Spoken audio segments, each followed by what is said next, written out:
everybody, hope you're doing okay and welcome to a rather grey November day on the old A3 at Hindhead. Hard to believe that less than 10 years ago I used to come down here in the car on the way to Hayling Island, and I remember doing a run once when it was sort of almost impossible to cross the road, but now, as you can see, it's sort of back to its nature. Anyway, one criticism people have of doing videos on YouTube on shoes is that we only ever look at shoes sort of out of the box. I mean, often you see reviews, they literally do a review of a shoe before they've even worn it, or like do 2 strides up the road. So I thought I'd take a pretty different stance today and look at the shoe that is probably my favourite all-round shoe at the moment, which is the Endorphin Speed. And here, if you can see, I've got 3 pairs. I've actually got 4 pairs. I've got another pair that I don't actually got with them. Now, each of these pairs I've actually done a fair amount of running in now. The original white pair here, I've done 246 miles in. The blue pair, which is a pair of Speed 2s, I've done 233 miles. And even these Shield versions that I did a video on recently, I've already got up to 80 miles. And I've also got another pair in the new colourway of the Endorphin Speed 1, which I've left in Portugal, and they've done 180 miles. So it's definitely a shoe that I'm sort of looking to wear all the time now, even for my easy runs, my sort of days when I want to go a bit faster. Don't really use them for sessions, but you could do if you wanted to. So I thought I'd give a little view of how they're shaping up. So let's just have a look at the shoes and see what the wear and tear is like. So these are the backs of the 3 shoes. These are the ones I haven't actually been running up and down strides on this path to get some footage for you. So this is the RUNSHIELD edition. These ones have done 80 miles. So I've worn them quite extensively now over the last fortnight, and as you can see, I've got a bit of mud on the back there. I tried to scrub them up a bit, but there's not really any certainly great sign of wear there much. I usually have most of my wear at the tip of the when I toe off there. You can just sort of see a slight signs of degradation, but not too bad. Now this is the Endorphin Speed 2. This is the normal version. This is the pair that's done 233 miles. In fact, these are the pair of shoes that I've been wearing quite a lot recently, as well as the RUNSHIELD edition. And yeah, these aren't too bad from the back. As you can see, they're also a bit dirty, but again, I can see some wear there at the tips, but considering that's done quite a lot of miles, it's not too bad. And this is the original pair I got. This is the Endorphin Speed 1 in the original colourway, and I put a bit of a flash swipe to these, and yeah, these are looking pretty good as well. Can't really tell any great difference there. So if we flip them over and have a look to see what the wear's like, and these Endorphin Speeds version 1s probably need a bit of a clean up, but again, they're not looking too bad. There's not much wear at all at the heel. Hard to even notice that I've worn these 180 miles.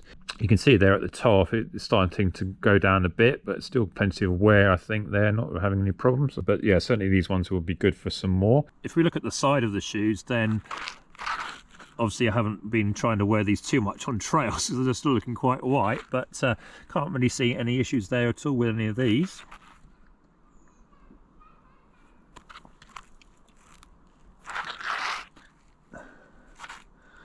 All looks fairly good.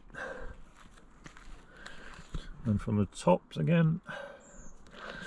And this one, the RUNSHIELD, obviously I've only had this one a little bit now. A bit dirty at the front there, but that's the whole point. I'm going to show you that it's a Shield edition. So as you can see there, visually they all look quite good. So how did they actually feel on foot? Well, one thing I have noticed is that the pairs have done 200 miles now. I'm starting to feel my toes just a bit more through the road. If I demonstrate with the Endorphin Speed 2, the blue pair, usually in a shoe, when I sort of bend the foot to sort of toe off, I can often feel like a lack of cushioning there. Now that's certainly happening in the Pegasus Turbo shoes. So this is starting to happen a bit in the Endorphin Speeds, but I can definitely notice when I put a new pair on the other day, like the RUNSHIELD edition, it just felt so much more cushion through the toes. But I think already after about 80 miles, I'm starting to feel that again starting to happen. So I think this will be a shoe that I won't take forever. I mean, having got to a shoe now almost to 250 miles, I think that's a very good innings for me, as it were.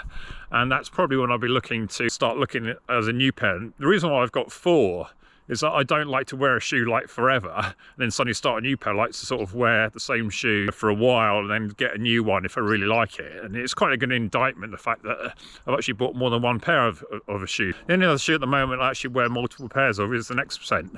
My go-to shoe in the past used to be the Adidas Boston, but they rather ruined it, but started to come up too small, and I realised that the 12.5 is a bit too small for me anyway. So I moved off that, and then I found the Pegasus Turbos, and then of course they stopped doing them, and then I think I've gone on to the Endorphin Speed. So fortunately the 1 and the 2 and the RUNSHIELD all feel fairly similar.